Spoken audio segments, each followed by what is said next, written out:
Venom: The Last Dance has officially hit theaters, and with that, it is time to go into full spoilers on Venom 3. So that's exactly what I'll be doing here for you guys, is giving you my spoiler review on Venom 3, diving into the weird Easter eggs of this movie, how they decide to conclude the Venom trilogy, discussing the post-credit scene and end-credit scene, what they're setting up for the future with Knull, and how it might connect to Spider-Man 4, but not really. Oh, we're gonna get into all that here in the video, but I want to hear from you guys now that you have witnessed Venom: The Last Dance. You happy with this trilogy? You like this movie? You hate it? Curious to hear all your opinions down below. Now, okay, if you saw my spoiler-free review, you know, not a big fan of this movie. I literally went in just being like, all right, I'm tired of being the party pooper. I want to enjoy these movies like everyone else, so I'm not going to expect much. Literally had that mindset of, as long as it's funny and I see some cool action, I think I'll just give it a positive review, but I could not do that once I watched the movie. I for sure still see why people are calling this the best Venom movie of the trilogy, because it does have a couple of laughs. It does have some cool visuals. But most importantly, the thing that carries this movie is Eddie and Venom's dynamic, and this movie does a lot to emotionally manipulate you into feeling sad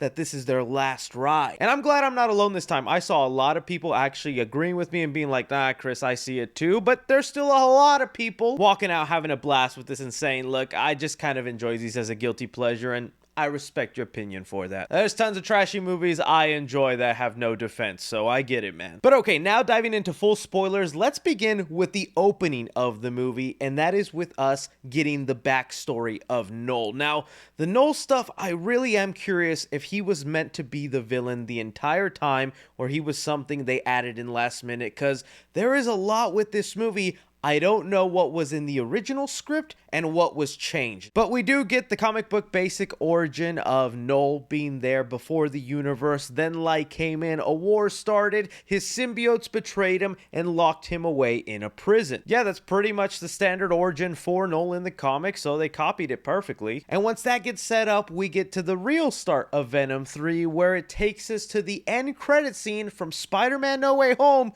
probably the only way Spider-Man is connected to this movie. But even then, Sony really messed with you. I don't know how many of you guys caught this, and if you did, I know you're a real Spider-Man fan. Because although this may look like the end credit scene of Spider-Man No Way Home, it is not. It is reshot, re-edited, and they retcon a couple of things. A lot of us were afraid from the first trailer that they were going to retcon the black symbiote piece being in the MCU and possibly one day latching on to Tom Holland. But no, that's not what they retcon. Instead, in the original post-credit scene, that scene ends with Tom Hardy's Venom saying, all right, I guess I gotta go to New York to talk to this Spider-Man. Yeah, maybe I should go to New York and speak to this Spider-Man. But in Venom: The Last Dance, that line is completely eliminated from the scene. And also just as weird, instead of being, I don't know, brightened away back to the Sony universe like the end of No Way Home, he instead gets pulled into a portal, which is like the Sony's rip-off Doctor Strange portal, and that's how he ends up back in the Sony universe.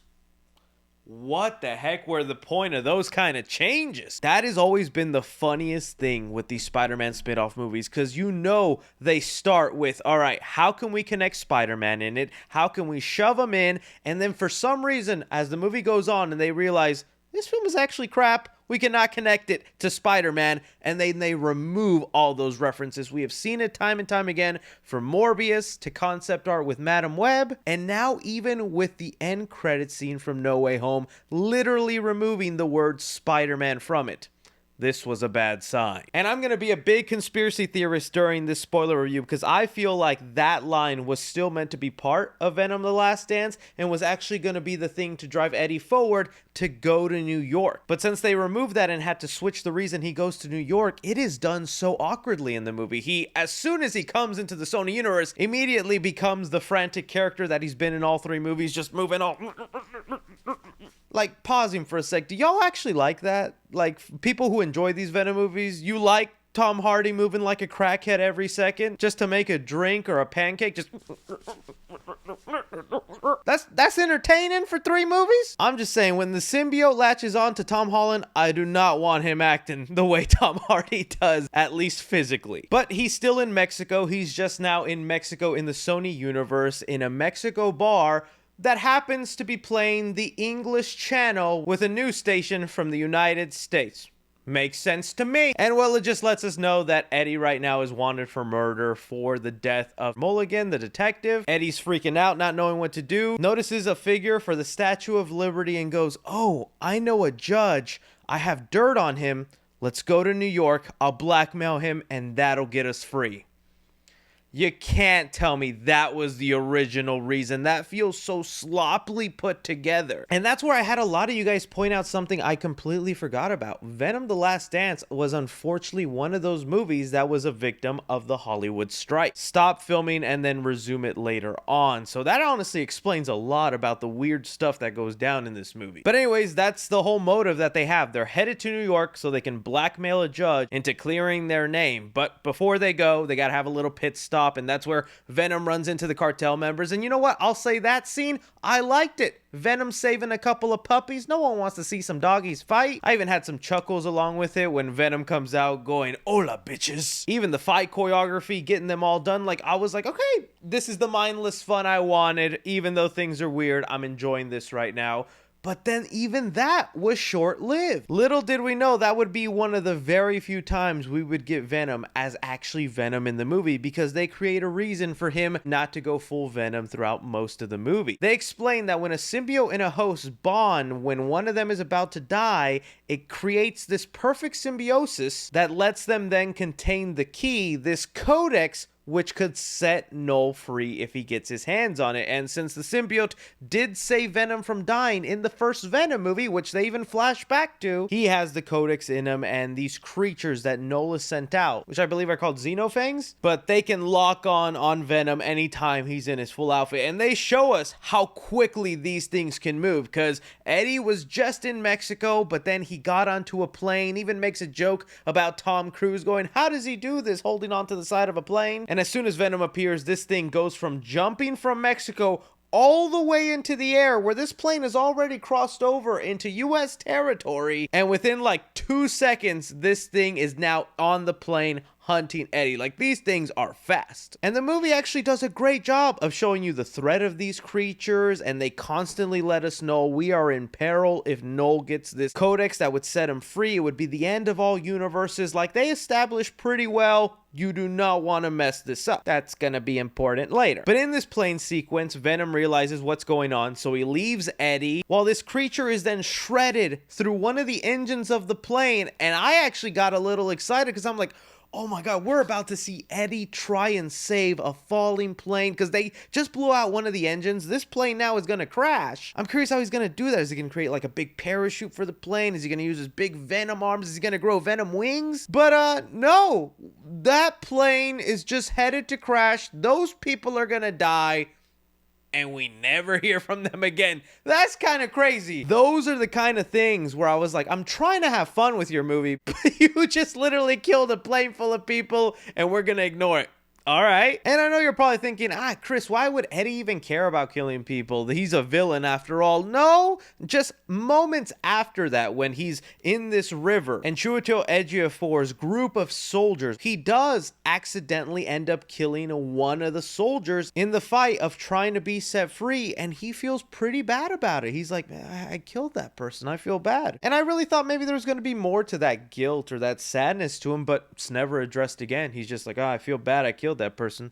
Oh well, moving on. And there's a lot of moments like that throughout the movie. But kind of pausing right there and moving on to some of the side characters, we do have the science people that are working in Area 51 that is being decommissioned. And this also just felt like an odd thing about the movie, because one of the first people they introduce us to is Juno Temple, who's having a nightmare, which is her backstory of being at a beach with her brother. And her brother's talking about always wanting to be an astronaut, discover aliens, and oh, thunder's happening. They're running away. They hold hands. The lightning hits her, but because they were holding hands, it transferred to the brother and he died from it. And again, it's just like last movie in, why are we setting up this character? What is the importance to this? It honestly just felt a little random to me. You also have that one colleague of hers where her entire personality trait is, I wear a Christmas pen in July.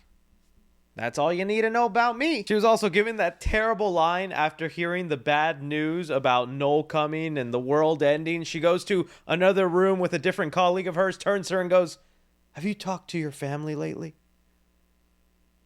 You just walked into the room. What the heck? So random. But okay, also for anybody that was excited for Toxin coming back and maybe him doing something cool in the movie, it's not even really explained if this is Toxin or it's just a random different symbiote, because they explain the symbiote that was attached to him that was looking to give him those glowy eyes at the end of Let There Be Carnage, that symbiote actually abandoned him and left him there to die, but the scientists rescued him and then forced a different symbiote into him to make him live. And so with the logic this movie is set up, shouldn't Detective Mulligan also then have a codex in his head that would make him visible to these creatures? Because they just established if you're dying and a symbiote saves you and merges with you, you then have a codex. Where was his codex? I don't know, but at least he moves like a snake and he's green. Whee! But yeah, he was just kind of there to be the exposition dump, to be the one that's connected to the hive mind, so he's aware of everything going on with Knull, and he can be the one to pass that information to the general and scientists. As soon as he's done doing that, he just dies, and it's like, whoa.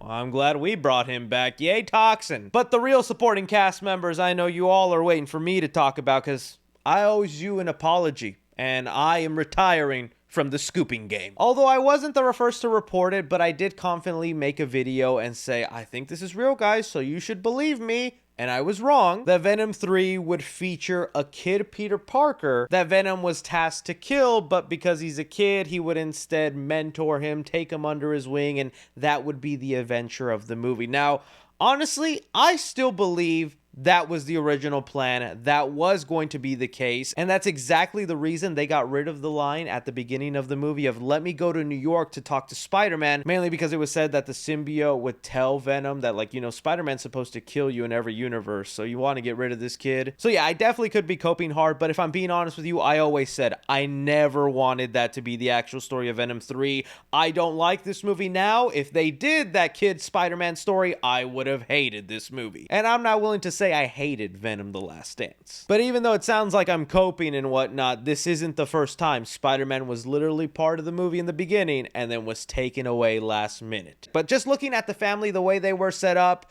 even the way they were used in the movie, did not make sense. Just this random family that is wanting to go to Area 51 before they shut it down so that they can explore it and whatnot. All of it just felt so out of place and random for the last Venom movie. Even if the plan was never to have the kid Spider-Man, you know Sony was doing something dirty by casting Rhys Ifans, literally the guy who played the Lizard and was also in Spider-Man No Way Home. They were purposely pulling dirty tricks to be like multiverse, things like that. Oh, and I forgot that. There was a multiverse joke at the beginning of the movie. Venom literally goes, I'm sick of this multiverse shit. That was pretty funny, and that's now 2 comic book movies in 2024 that make fun of the multiverse and call it crap.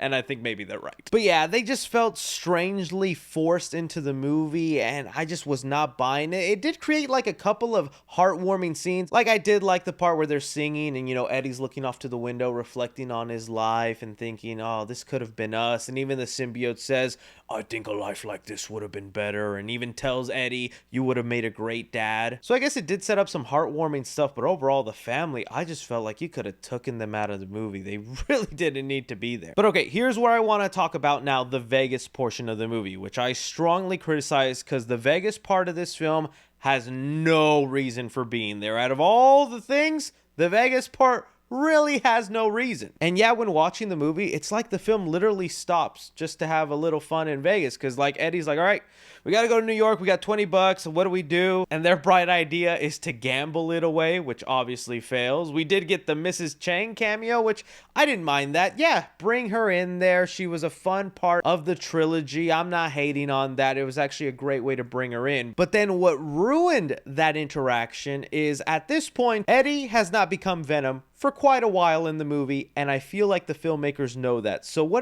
do? They go up to the penthouse, and Mrs. Chang really wants to dance with Venom. But the movie was very clear. As soon as he turns into Venom, these things are going to show up, they're going to kill me, they're going to take me, and they're pretty deadly. And the movie did a great job of setting up that threat, so what do? They still transform. They have a little dance sequence to "You Can Dance, You Can Dance, having the time of my life." Even if you're someone that liked this movie, come on, you gotta admit, what a the literal universe is in peril, and you did it so you could dance to a Mamma Mia song? Okay, it's peak. 10 out of 10. That's what I meant about where I'm trying to enjoy the movie, turn my brain off, but then things like that, I'm like, I can't help but to be annoyed by that dumb decision. Because, of course, the creature immediately shows up, Eddie gets taken away, and the whole Vegas portion is done. But now that brings us into the third act of the movie, where I was pretty much just a little checked out, and then it saves itself just a little bit. It seemed pretty clear to me why then they created this reason for Venom not to be Venom for a large part of the movie is so that they could save on the budget for the earlier part of the film, so then they can maximize the use of that budget to have symbiotes left and right, baby. And that was a fun part of the movie. This creature comes into the base, they have worked on all these different color symbiotes, and well, as employees start dying, symbiotes start taking over them, which means they have the codex in them. One security guard or science officer literally gets killed the same way Eddie does in the first Venom movie that explains how he got the codex, and then that guy gets a symbiote, a little chubby one that he can fight.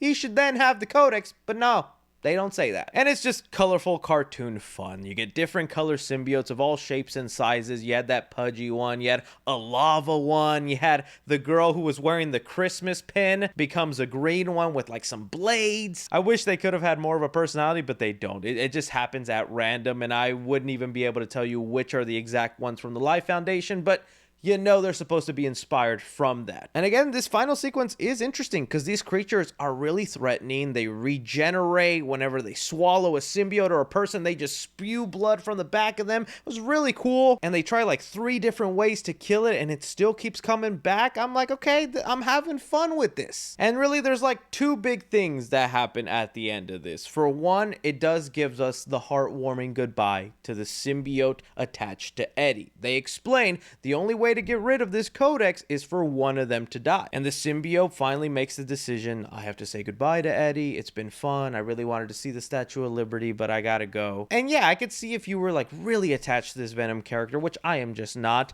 you get emotional with it. They play it up, they slow down the music and whatnot. It was kind of heartfelt. At this point also, the creature has sent out a sonic boom so that like 10 other of those creatures could come in, which makes you wonder, why didn't it do that from the beginning? But whatever. Venom then like attaches himself to all the creatures, and we get kind of a version of giant Venom. So we kind of got a bit of that in this movie, which I thought was kind of cool. Takes himself to an acid wash, and then they die through acid and an explosion. All sad and good. But what I'm really wondering is this whole time, every single symbiote has died to the battle of these creatures. They've all been getting liquefied and turned into mush. And even Venom the symbiote got killed right then and there, sacrificing himself. But the one symbiote they decide to make live is this purple one that has a lightning effect that then ends up bonding with Juno Temple's character, who had the backstory of the brother that died by lightning, and she becomes the symbiote in the comics known as Agony, the purple looking symbiote. And out of everybody who died, she is now the only person who has the symbiote. And I'm just like, why? You would think this isn't the last movie with them setting her up and letting her be. You would think she's a much grander, important character. And it feels like maybe there was a version of this movie where she actually meant something. She was big and she was being set up for more. But because this movie actually doesn't do that, it feels so random that everybody lost their symbiote, including Eddie, and she gets to keep hers. And not just that, she has speed powers. So she's super fast and she can move, which in the comics is not the ability of Agony. You know what the ability of Agony is in the comics? To control acid. The thing they used to kill Venom and these creatures, that's the power of Agony. I feel like that would have been useful, and that is so easy to put 2 and 2 together, but lightning powers. Yes.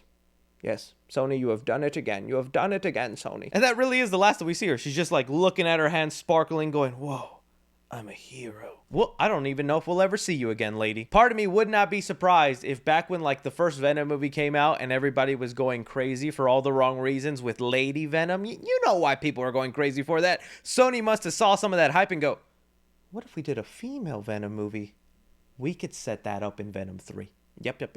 But from there, they bring us forward like a couple of days. Eddie is now in a hospital and he's been given his freedom since he helped save the universe. There's this mysterious agent task force that was working in the shadows throughout the whole movie. Again, makes it seem like it's going to be something or revealed to be a big name. Never explain who this secret shadow person is. It was definitely giving Amazing Spider-Man 2 vibes with a guy walking in the shadows. But he's expunged and he decides to go to New York City because Venom really wanted to see the Statue of Liberty, and we get exactly that. And yeah, that's kind of a cute ending, but it also makes me go, what was your original ending then? What were you actually going to do? Because again, Tom Hardy was spotted a month ago doing those reshoots of being on the New York streets and doing all that. So the ending at New York was never supposed to be part of the story. What was actually supposed to happen in Venom: The Last Dance that they've changed? I do not think Knull was the original villain of this movie. There had to be something completely different that they had to work around because of the Hollywood strike. It just feels that way when watching this movie. I also think this movie was going to have a bigger emphasis on Venom turning into animals,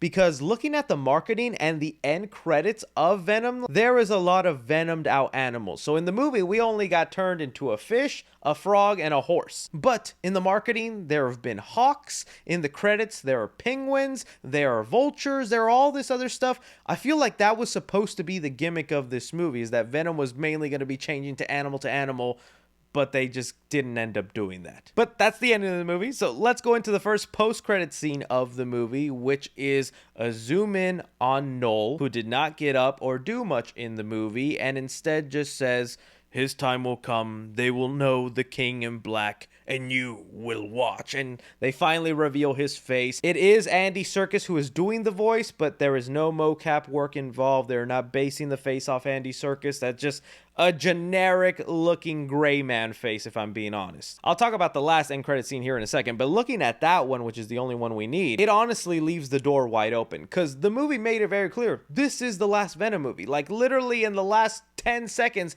they're playing montage footage of all three Venom movies with some sad music, but that post-credit scene is so vague, it could literally mean anything. They could try doing another Venom movie, and then that'll be the big bad guy for Knull. I don't think this then lets us know this is definitely happening in Spider-Man 4. Which honestly, thank goodness, we'll see what they come up with. Instead, Sony is looking to do something much crazier. There is a new interview from the writer and director of this movie where she said this: Knull's appearance in Venom: The Last Dance is kind of a teaser of where he might potentially be able to go with his own movies. The same way they introduced Thanos very carefully through the Marvel movies. They just let it slip. Where Knull could go in his own movies. This whole time we were like, okay, they're saying Knull is being set up in Venom 3. What are they setting him up for? We only know about, Kraven and Spider-Man 4, so he must be part of one of those movies. But we forgot Sony in their infinite wisdom. They seriously think they can just pull a Knull movie out of their butts and people will see it. Now, I definitely think a lot of comic book fans and movie fans will see it, but the way he was set up and done in this movie, I don't think you have enough of an excitement for the general audience to watch a Knull solo movie. There's a reason these Venom movies make money and people go out see them. It's because they know Venom. He's been a large part of Spider-Man for a very long time, a recognizable villain. It made sense to me why people like and go to see these movies. I don't think you'd get that same kind of buzz for a Knull solo movie, but that might be what they're attempting to do, and I'm sure they could find a way to give Tom Hardy his symbiote back, but right now all we have is Agony, who could fight Knull. And I honestly don't want to see that. But she is right now the only person with the symbiote in their universe. It's really the only way they could go. But if you want to take it a step further and actually theorize how this could connect to Spider-Man 4, because I think Sony left it vague for that reason, well, we do have the piece of Venom symbiote that is in the MCU. We know eventually that'll latch on to Tom Holland's Spider-Man. And I could easily see them creating a scene where Tom Holland does die, the symbiote saves him, they fuse together, they make make a codex, and then boom, Knull is now after Tom Holland's Spider-Man in the MCU, because that's the rules that they have established. Along with the multiverse hive mind, that symbiote, being that it was one of the spawns of Venom, could be like, oh, we need Eddie to help us, let's go to his universe and get him, and we'll fight Knull together. But already, that is just not something I want to see. This is like really overcomplicating the whole symbiote storyline. I kind of would just like something simpler done with Tom Holland's Spider-Man getting that black suit that maybe doesn't involve Knull. And just to mention it, the final end credits scene is the bartender who got taken away at the beginning of the movie, who gets to escape out of the cave of Area 51 and is set free, and we see a little cockroach that survived the blast and all the battle, because earlier one of the scientists said, you know, cockroach has been around for millions of years, they can survive anything. I've seen some people say that the cockroach looks black, like if it has the symbiote on it. Okay. If I'm being honest, I'm just glad we're done with this version of Venom. We got 3 movies. I never thought we'd get a Venom trilogy. I mean, we don't even have a Justice League trilogy. There is no trilogy for the Green Lantern, for the Flash, for even Wonder Woman. But Venom, out of everybody, got a trilogy. All of it without the white spider ever being on his chest. And you know, if I'm being even more honest and brutal with you, this was also just such a sad version of Eddie Brock. The movie mentions they've been together for a whole year. That's all 3 movies took place in the span of a year. And we're supposed to believe that ending is so heartfelt and sad, with him looking at the Statue of Liberty and going, I'm never gonna forget you, buddy. Yeah, I'm not gonna forget the fact you ruined my love life. I am no longer with the person I love. And there is a point in the movie where he's in New York looking at a couple who just got married, looking like he wants that, but it's not gonna get it. You ruined my career. He's no longer a journalist, and he was plastered all over the news as a murderer, as a vigilante. Even if his record is expunged, who is gonna want to hire him for real reporting? He is also broke, in a completely different state, has no money. But oh, at least he has memories of eating people's brains, chocolate, and chickens. How do you like this franchise? I'm chill. I'm calm. Let me know your guys' thoughts down below. Don't forget to like, subscribe, follow me on Twitter at 3CFilms or on TikTok at 3CFilms. But as always, I'll see you during Kraven the Hunter, man. God damn.